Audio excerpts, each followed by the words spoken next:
नमस्कार दोस्तों, मेरे YouTube चैनल पर आपका स्वागत है। आज की कहानी है एक भिखारी ने कैसे चुकाया अपने भीख देने वाले का कर्ज। मेरा घर पुराने लखनऊ में यहियासगंज में था। यहियागंज लखनऊ की बहुत बड़ी थोक मंडी है।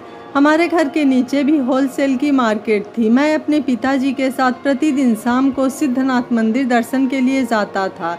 उस समय मेरी उम्र लगभग 5 वर्ष रही होगी।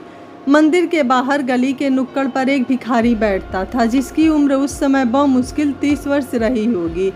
उसके दोनों पैर कटे हुए थे, बड़े बड़े उलझे हुए दाढ़ी बाल, काला मैला कुचैला सा डरावना चेहरा, फटे हुए गंदे वस्त्र, कुल मिलाकर एक अजीब सी डरावनी शख्सियत। पिताजी उस समय प्रत्येक दिन उसे चवन्नी देते थे। उसके सामने रखे कटोरे में डालने के लिए जब भी पिताजी मेरे हाथ में चवन्नी थमाते थे, मैं बहुत डर डर के उसके कटोरे में डालकर फिर पिताजी से चिपक जाता था। पिताजी हंस पड़ते थे और उसके हाथ आशीर्वाद की मुद्रा में उठते थे और वह मुँह ही मुँह में कुछ बुदबुदाता था। ये क्रम हमेशा चलता रहा। धीरे धीरे समय बदलता रहा। पिताजी के साथ मैं जाता रहा। बदला तो केवल मेरा उसके लिए डर और मूल्य। मैंने धीरे धीरे उससे डरना बंद कर दिया। अपने हाथ से उसके कटोरे में पैसा डाल देता था। चवन्नी की जगह अठन्नी और अठन्नी की जगह रुपए ने ले ली। वो भी अब बूढ़ा हो गया था। उसके बालों का रंग काले से सफ़ेद हो गया था। मैं भी अब बच्चे से जवान हो गया था। पिताजी ने भी उम्र की वजह से मंदिर जाना बहुत कम कर दिया था। वो कभी कभार अकेले चले जाते थे। मैंने उनके साथ मंदिर जाने का जो क्रम शुरू किया था वो बदस्तूर जारी रहा और जारी रहा उसे पैसे देने का क्रम। मेरे परिवार में कोई कार्यक्रम हो, तीज त्यौहार हो या कोई अन्य खुशी का मौका, मंदिर में प्रसाद की मात्रा बढ़ती और भिखारी बाबा के कटोरे में डाले जाने वाला धन भी बढ़ जाता। कभी कभी हम अपने घर के पुराने कपड़े भी उसे दे देते थे। मतलब कि वह हमारी दिनचर्या का एक हिस्सा सा बन चुका था। जब से मैं उसे देख रहा था तब से वह लगभग हर महीने में 3-4 दिन अपनी जगह पर नहीं आता था। हम लोगों ने इसे कभी ध्यान नहीं दिया। ये सिलसिला जारी रहा। मैंने अपनी पढ़ाई पूरी की और बंगलौर में एक कंपनी में बतौर मैनेजर ज्वाइन कर लिया। कंपनी की तरफ से अपना फ्लैट, गाड़ी आदि सुविधाएं दी हुई थी। फ्लैट से ऑफिस की दूरी लगभग 20 से 25 किलोमीटर ही थी। मैं अपने गाड़ी से ही ऑफिस जाता था। उसी रोड पर एक नामी इंजीनियरिंग कॉलेज भी था। पूरे भारत में उस कॉलेज में लोग अपने बच्चों का एडमिशन कराने के लिए भरसक प्रयासरत रहते थे। एक दिन मैं ऑफिस जल्दी जा रहा था कि उसी कॉलेज के पहले एक ओपन रेस्टोरेंट था। वहाँ की कॉफ़ी बहुत प्रसिद्ध थी। मैंने टाइम होने के कारण उस कॉफ़ी के पीने का इरादा किया। मैंने गाड़ी वहीं पार्क की और अंदर जाकर कॉफ़ी पीने लगा। अभी मैं कॉफ़ी पी ही रहा था कि सामने एक युवक और उसके बगल में व्हील चेयर पर बैठे आदमी को देखकर मुझे झटका सा लगा। उस व्हील चेयर वाले आदमी की शक्ल कुछ कुछ उस भिखारी बाबा से मिलती थी। फिर मैंने अपने सिर को झटका देकर इस ख्याल को अपने दिमाग से बाहर निकाल दिया। मैंने सोचा कि ये संभव हो ही नहीं सकता। कहाँ वो और कहाँ ये। वो दोनों आपस में कुछ मंत्रणा कर रहे थे। ना जाने क्यों मुझे उनकी बातों को सुनने की इच्छा हुई और मैं काफ़ी लेकर उनके पीछे जाकर उनकी बातें सुनने का प्रयास करने लगा। थोड़ी देर उनकी बातें सुनने के बाद मुझे पता चला कि वो व्यक्ति और युवक बाप बेटा हैं और उस युवक का एडमिशन उसी कॉलेज में कराने के लिए आए हैं। किंतु कुछ ज़्यादा डोनेशन फीस होने के कारण दोनों में कुछ असमंजस था। फिर मैं अपने ऑफिस के लिए चल पड़ा। मैं दिन भर ऑफिस के काम के साथ साथ उस व्हील चेयर वाले व्यक्ति के बारे में सोचता रहा। भिखारी बाबा से उसकी तुलना करना मुझे हालांकि बेमानी लग रहा था, किंतु न जाने वो बहुत कुछ उसके जैसा ही लग रहा था। आखिर किसी नतीजे पर ना पहुंचकर मैंने उनका ख्याल दिमाग से निकाल दिया। मैं अपने ऑफिस में मशगूल हो गया और ज़िंदगी तेज़ रफ्तार से भागती रही। कभी कभी घर पर बात होती थी। बाकी कंपनी के काम के प्रेशर के कारण घर जाना बहुत कम ही हो पाता था। धीरे धीरे मेरी शादी भी हो गई। मैं अपनी पत्नी को लेकर उसी फ्लैट में आ गया।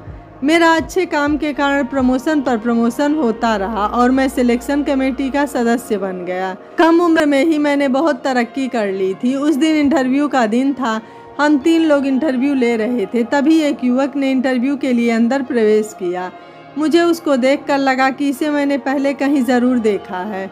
फिर मुझे याद आया कि वो वही युवक है जिसे मैंने व्हील चेयर वाले व्यक्ति के साथ 5 साल पहले रेस्टोरेंट में देखा था। वो बहुत ही इंटेलिजेंट था, उसका सिलेक्शन पक्का था। मैंने उससे कहा कि बाद में मुझे मिलकर जाना। क्यों, मुझे पता नहीं, शायद मैं उसके पिताजी के बारे में जानना चाहता था, इसलिए। इंटरव्यू के बाद मैं उससे मिला और बहुत देर बातचीत की। वो लगभग मेरी उम्र का था। उससे बात करके मुझे ये जानकारी मिली कि उसका नाम जय है। उसके पिताजी की लखनऊ में यहियागंज में होलसेल की बड़ी दुकान है। बाकी पिताजी वहीं रहते हैं, महीने में 3-4 दिन के लिए आते हैं। पता नहीं क्यों मैं उसके पिताजी से मिलने की इच्छा को उससे व्यक्त कर बैठा। उसने इस बार उनके आने पर उनसे मिलने का वादा किया। मैंने अपना मोबाइल नंबर उसको दे दिया।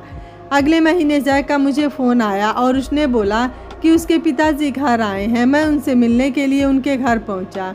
उसके पिताजी को देखकर मैं असमंजस में पड़ गया। वो मुझे हूबहू भिखारी बाबा की याद दिला रहे थे, लेकिन उनका और उसका कोई मेल नहीं था। इसलिए मैं अपने विचारों के टोकरे को अपने सिर पर लाद कर वापस आ गया।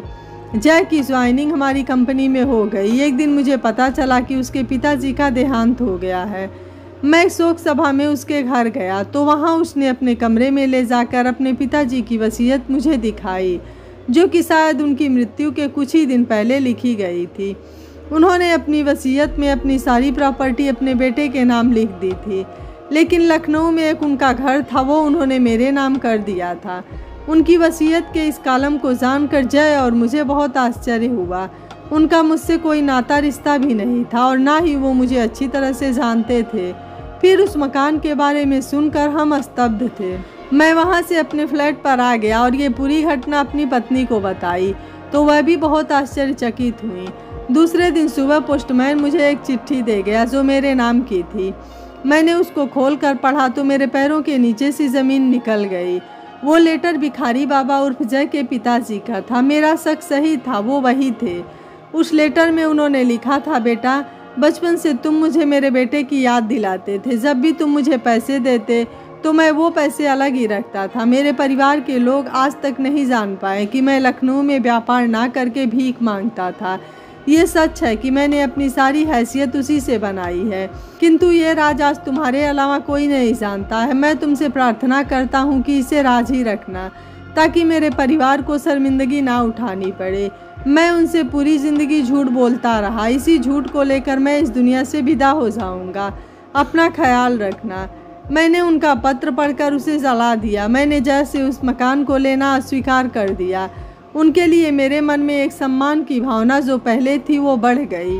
उन्होंने अपने परिवार को जिस राज से दूर रखा उसके बारे में उन्होंने मुझे बताया। आज उन्होंने मेरे भीख देने का कर्ज उतार दिया था। यह कहानी आपको कैसी लगी, आप हमें अपनी राय कमेंट बॉक्स में ज़रूर दीजिएगा। वीडियो पसंद आया है तो वीडियो को लाइक, शेयर एंड चैनल को सब्सक्राइब कर लीजिएगा। Thank you for watching. मिलते हैं अगली कहानी में।